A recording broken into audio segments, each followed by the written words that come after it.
Welcome to Finding Solutions with eBay Joey and Stevie D.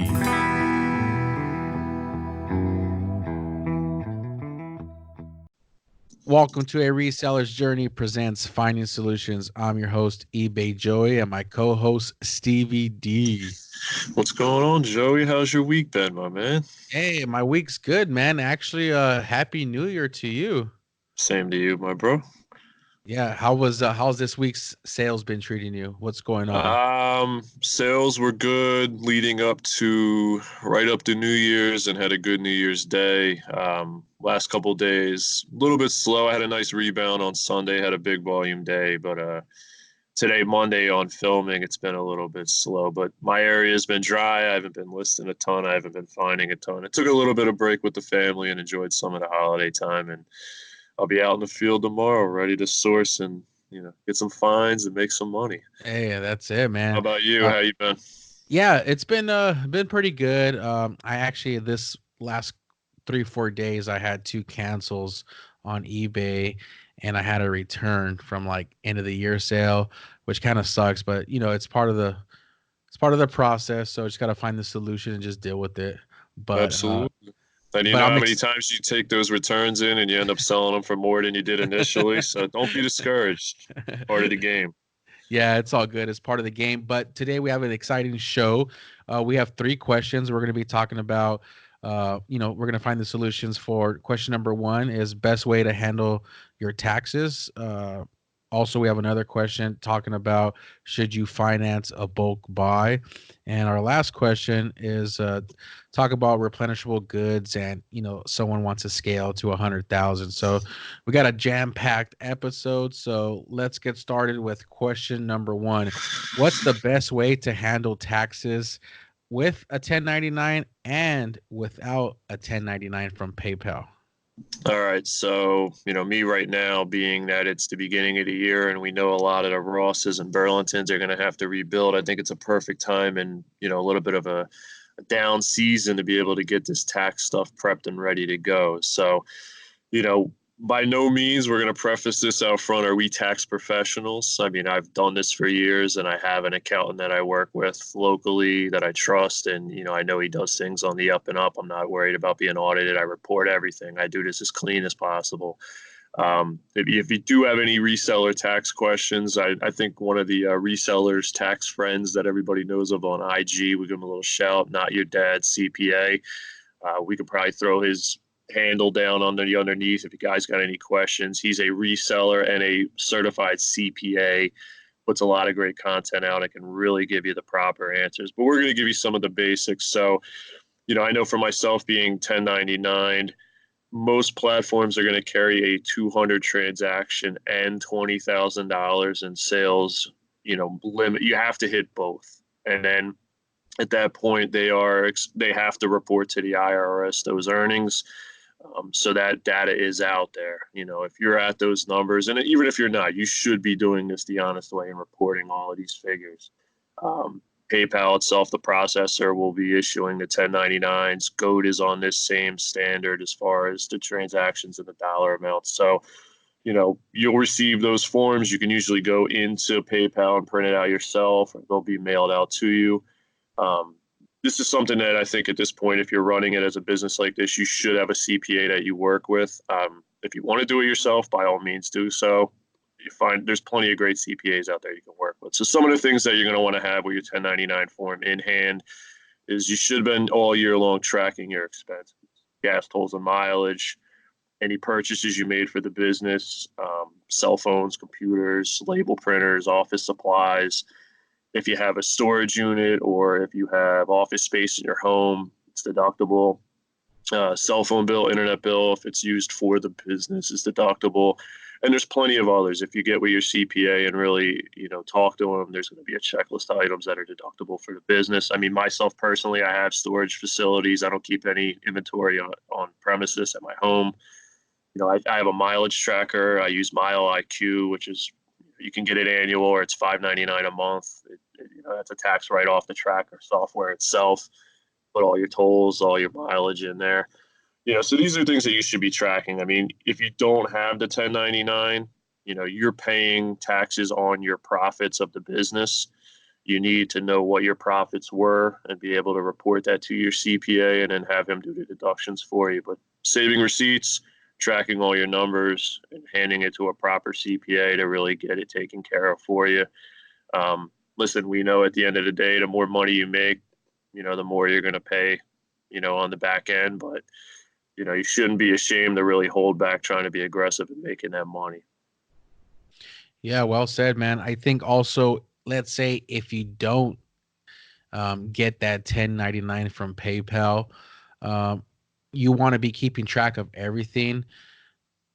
You want to make sure that you have everything organized. I think organization is going to be key. It's going to make it easier for the person that's doing your taxes. I know for some people they use a CPA, some people they don't. They might want to use TurboTax.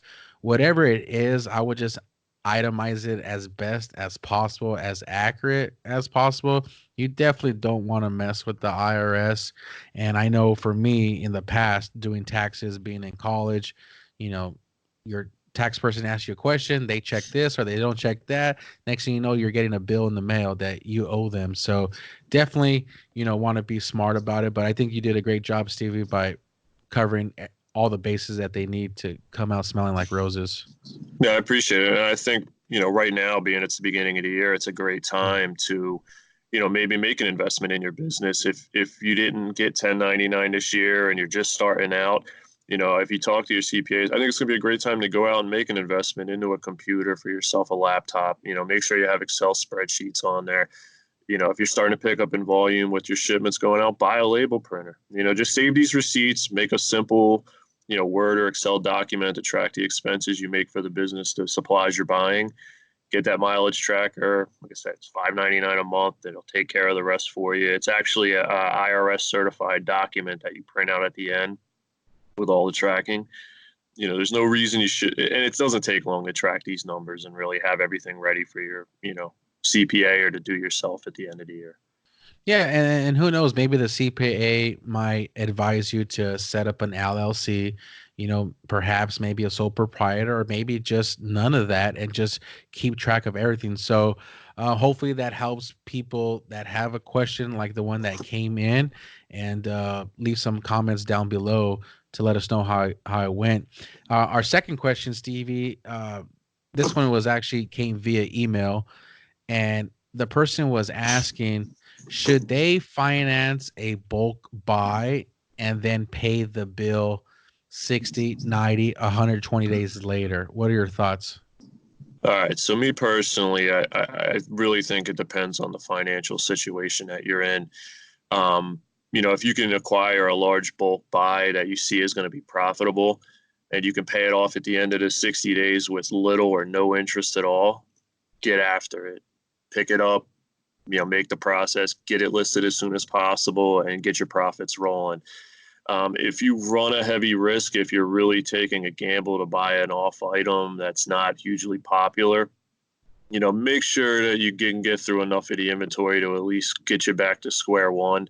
Maybe you're not turning a profit, but you don't want to put yourself in heavy debt. I mean, when you open up that door to debt, it starts to steamroll in the wrong direction. Next thing you know, you're racking up credit card bills. You might be taking a loan out to try to pay off that initial loan you took, borrowing money from people. You're really going to affect your business. Unless you're very experienced and have the capital, I think you should do it in baby steps, maybe a 5-pair buy, a 10-pair buy, then go up to 20 and work your way up the level. Like I said, don't get caught up in the Instagram hype of people showing you, 20 bags piled up in the corner. You don't know if that's fake. You don't know if they're really making that purchase.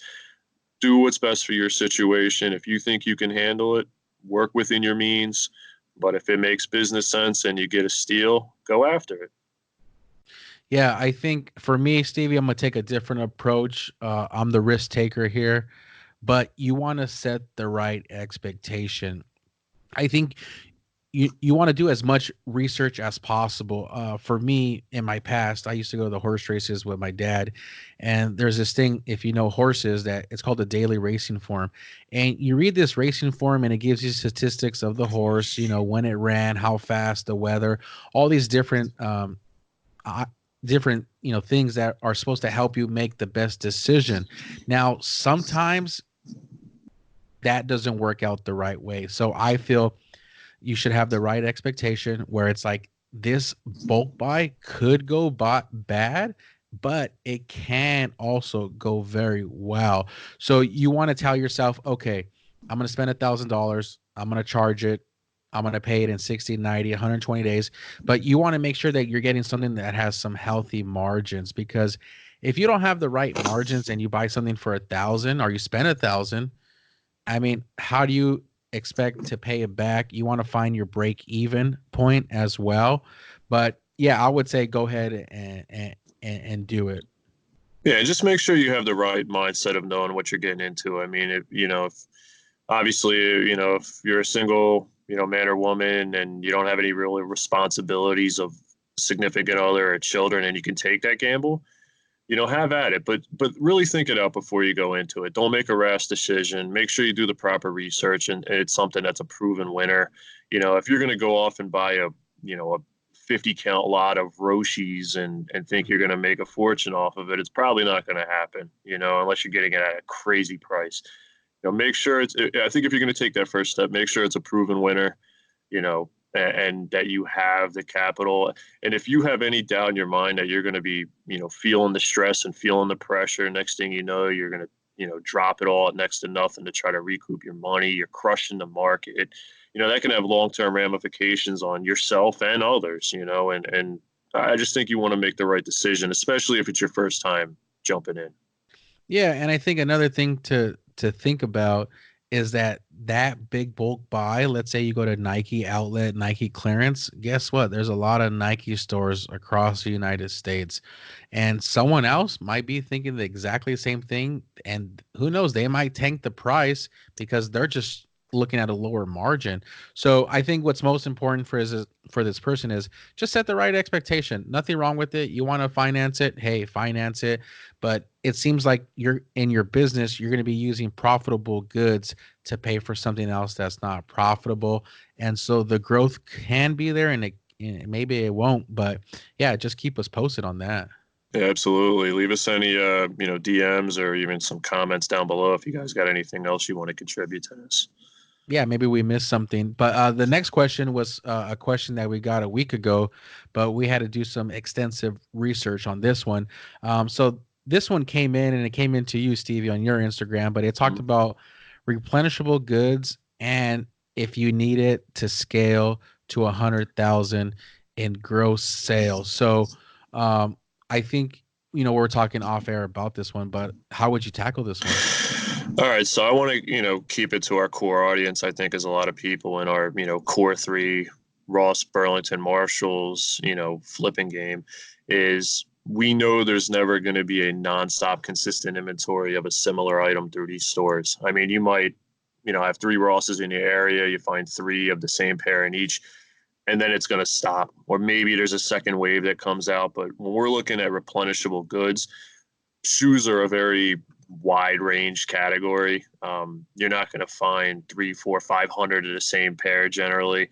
So it's going to run hot and cold. Nike, if we look at Nike, yeah, you can pick up big inventory in one shot, but there's heavy competition. You might be able to find a solid bulk buy here and there, but you might have to move to different models over time. The only way you're going to have a pure replenishable one product scale is going to be probably going either just a long-term proven item that just does not change and will not be discontinued, or going private label, which is a long topic that we can talk about. And I don't know if we want to go down that route. We can separate that into another show. But I think, one of the things you have to realize is I think $100,000 in gross sales is very doable. But I think to do it out of those core three stores plus Nike and maybe some Adidas or Under Armour, something like that, is I think you got to be willing to take a little bit of lower margins to really get to that number. If you're looking for 100% ROI on everything that you do, you got to either have a huge bankroll and be able to go through Nike and just pick off premium items, or you got to be willing to go to a little bit of a lower margin, maybe a 50 margin, 60 margin, something along that line. I think it's very doable, but I think that you're going to have to, if you want pure replenishable goods, you're going to have to really, go either the private label route, or you're going to have to find a wholesale distribution form that you can pick up hundreds of the same item for the long term. Yeah, I think, I've always done research with replenishables. Even before I started getting into this flip game with the shoes, Stevie, I've always thought about maybe going to China, bringing a container back to the United States, and then just flipping it. And a long time ago, I was looking at car rims with a buddy. It never panned out, but we did look at it. Now, I think for this person, for replenishables, I'm gonna try to find a manufacturer in the United States. I'm gonna try to link up with them. They're the ones that could mass produce something. I think it's gonna be like very low margins, and it's also gonna depend on how many items you want to ship. Where can you store them? Are you working out of your house? Do you plan on getting a storage unit? And then what's the capability? If you're only one person, how much can you ship in one day? Also, maybe I'm gonna go a big box route. I'm thinking Walmart, Target, Home Depot, Lowe's. I remember I was looking at utility knives to flip, and I was willing to make $1, but I was like, man, can I at least sell 10 to 20 of these utility knives? It didn't work out. It didn't present itself, especially with items that everybody else can get. Stevie, it's very competitive. No, absolutely. And I think, again, you can't get caught up in the Instagram game of, seeing somebody put up 300 of an item. They could be selling that item, at a $100 buy cost with a 10% margin or a 15% margin. I mean, is that the business model that you want to do and spend a ton of time in shipping low margin items? I mean, listen, I'd probably be happy with a, $60,000 gross and I'm at a 80 to 90%, ROI, instead of doing 100 and be at a 20. I think you got to really be smart and are you full-time or are you part-time? We both know we work full-time jobs. I'm not interested in doing a 10%, 20% margin, working a full-time job and basically doing this as a full-time second job. Yeah. I want profitable items. So I'm okay with, doing it the way that I'm doing now. One of the things I think we're both doing is trying to introduce more online arbitrage, which if I can get more time at home and more time with the family instead of being out on the streets, I'm all about that. I think you really got to, concentrate on what the best route is for you, what kind of margins you want to pull in, and find a game plan that's going to work best. Yeah. Also, what I'm thinking is, I never want to say in life nothing's impossible. I know, hearing people used to say you can't run a 4 minute mile, and you're going to explode if you even tried or you did it. But guess what? People started doing it, and then they started having success. So I think this individual can have 100,000 in gross sales. However, what do you want to make off of that? I know for me, at minimum, I'm trying to make at least 50K profit. But with that comes a bankroll. With that comes experience, logistics. So this person is going to have their hands full, but they can achieve it. And so hopefully the information that we provided was the solution for them. But definitely keep us posted. If we did miss something, leave the comments below, and they'll be awesome just to kind of hear what people have to say about this topic, Stevie. Yeah, I'd really be interested to see what kind of profit margins people are comfortable working on. And again, I personally know a lot of see a lot of people on Instagram, and you see the product they're buying, and they're cooking at like a 20% profit margin. And listen, if that works for you, like I said, God bless you. Have at it, make the money. If that is that what works, but everybody's going to be in a different situation. Don't get caught up in the hype. Find what works best for you. But yeah, let us know. I'm interested to see what margins people are into. Yeah, and then also, if you haven't checked out season 1 and season 2, I do interview bulk buyers, and I've interviewed two guys that publicly have said I've gross sales 250,000, but their base salary is around 70,000. So there, once again, listen to those interviews and just kind of ask other bulk buyers, what they're doing to achieve that. But Stevie, where can people find you on social media? So I can be found on Instagram at stevie.d.reselling. Like I said, I took a little bit of a hiatus, but I'm, new year, I'm ready to get back into it and have my best yet. Also got my YouTube channel, which as well is on a little bit of a hiatus, but I got 10 videos for you on there to watch my journey. You can find that as well at stevie.d.reselling over on YouTube. Yeah, and then also we'll have links below for the people that are watching this on YouTube. I want to thank the audience for tuning in. If you want us to find the solution for your business, you can contact us via Instagram at eBayJoey or at stevie.d.reselling, or you can visit the show's website at aresellersjourney.com where you can submit a question. If you like what you're hearing, don't forget to subscribe and follow on Apple Podcasts, Google Podcasts, Spotify, and YouTube. Remember, never forget why you started.